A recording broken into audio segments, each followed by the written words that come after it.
Anybody that's running overweight or running old gear that's not up to standard, these guys will catch them.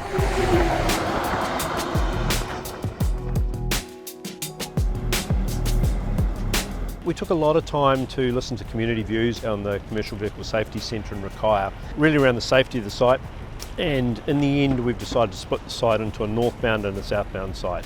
So about 2 kilometres before the site we've got a weigh in motion plate in the road, and truckies will see a large screen flash up, and it will either flash with their number plate, in which case they'll be required to pull into the site, or they'll be allowed to drive through.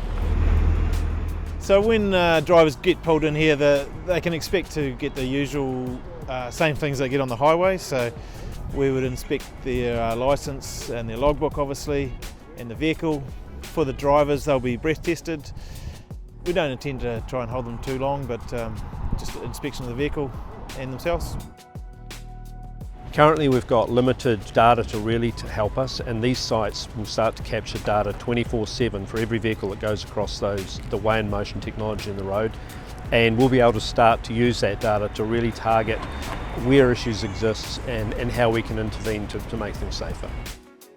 I think it'll be good because of the location. There's only two roads, but 90% of the trucks would come down State Highway 1, so they are going to catch them either north or south. Having the site in this location is really important to us. It allows us to improve road safety in the area.